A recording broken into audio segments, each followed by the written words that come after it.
once again. Let's go back to the question. What is this so-called Reader's Theater?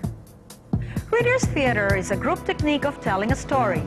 Here, characters are identified and a reader for every character is chosen. These characters are often called reader actors because they read the assigned lines to an audience to convey thoughts and feelings by using their voice, face, and a few gestures. A narrator reads lines or passages which explain an action or describe a scene or character. The narrator is also called reader-narrator. Sometimes, several readers act as narrators. When this happens, the reader-narrators must learn to speak together as in a speech choir. The selection which the readers are expected to share usually has a story to tell. It may be a short story, a play, or any interesting narrative, either in prose or poetry form. Thus, the number of readers is often determined by the number of characters in the chosen story. Join me in the classroom and find out how a group interprets an excerpt from The Little Prince. The Little Prince may be classified as a modern psychological novel. It has become a classic of our time, not only because of the strange and enchanting explorations of the prince, but also for the wisdom that they convey. The author, after having made a forced landing in the Sahara Desert, he meets the little prince. At first, he is puzzled why such a beautiful child would be wandering all alone in the middle of the desert. Through bits of conversation, he finally deduces that the little prince comes from another planet. In his own childlike way, the prince tells stories which are fascinating and full of wisdom.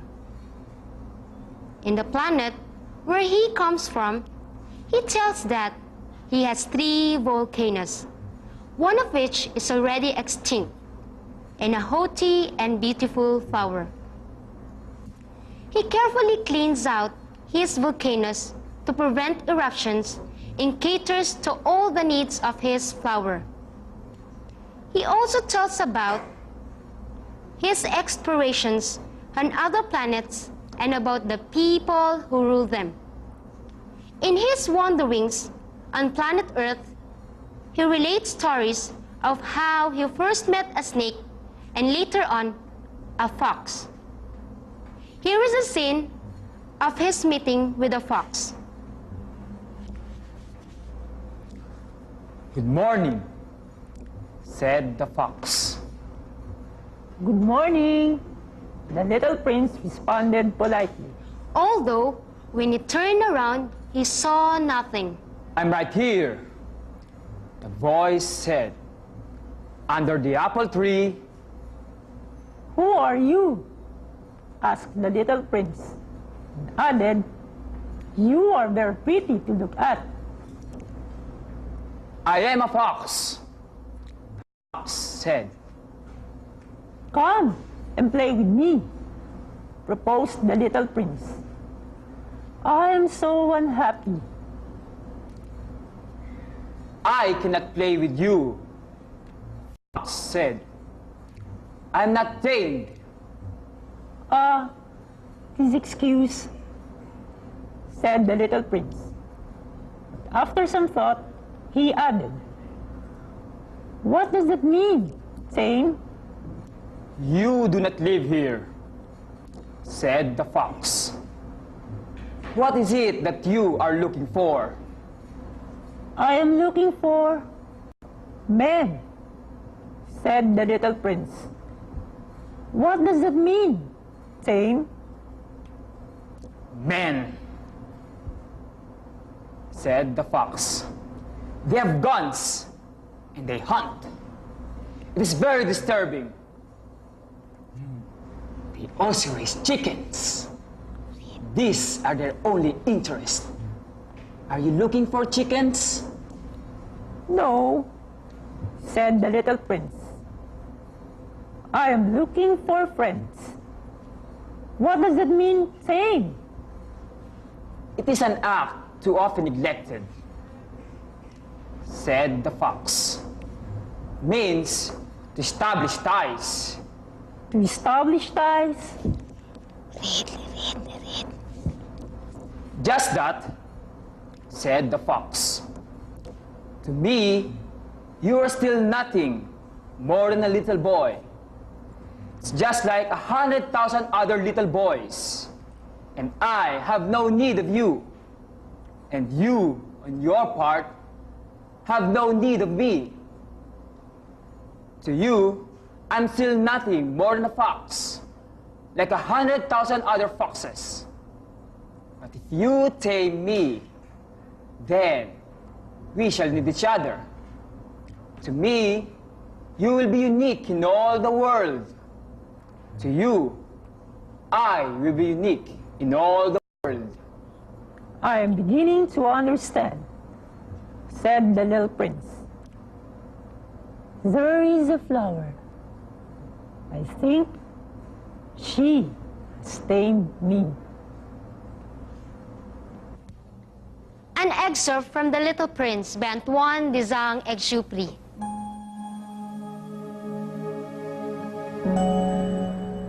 That was a selection scripted for a Reader's Theater presentation. To make it more interesting to the young audience, the assigned cast should learn more about the characters in the story, the physical features, the movements, the sounds made, and others. The fox's characteristic sounds and movement can be part of the line when the reader reads his or her. Moreover, a picture or name of the little prince and the fox can be drawn on the cover of the mounted copy of the selection which the characters read from. What else did you notice in the presentation? You must have also noticed the following characteristics that made the presentation interesting. 1. The readers or characters do not interact in the same way the actors do in a conventional play. They do not look at the person with whom they are speaking. Instead, these readers direct their lines to the audience. Good morning, said the fox. Good morning, the little prince responded politely. There is no need for a set or for props on stage, for no visual action is done. The theater is in the minds of the audience, who imagine the actions taking place because of the vivid descriptions and dialogues conveyed by the reader's expressive voice and facial expressions. Only a few gestures and body movements are expected. I'm right here, the voice said, under the apple tree. And 3, each reader holds a copy of the selection, which she or he reads to an audience. She or he, therefore, does not memorize the lines. Who are you? Asked the little prince. Added, you are very pretty to look at. When more than one reader reads the lines or character or narrator, they must speak as one. They must pronounce the words in the same way and follow the same phrasing and intonation patterns. No one voice should dominate or stick out. I am a fox, fox said. Come and play with me, proposed the little prince. I am so unhappy. And 5, the reader should practice good oral guidelines such as read aloud enough to be heard, pronounce clearly the words and pronounce them correctly, hold the book or material properly, stand erect, feet a little apart, one foot a bit forward. Vary the voice for expression, volume, pitch, tone, quality, and speed. Let the face mirror what is being said. Look at the audience often to make them feel you are talking to them. The audience must understand what is being said so they can imagine what is happening. Their interest must be aroused so that they will eagerly follow the events up to the end. This time, let's talk about another mode of oral interpretation, storytelling. This refers to one person telling a story to an audience.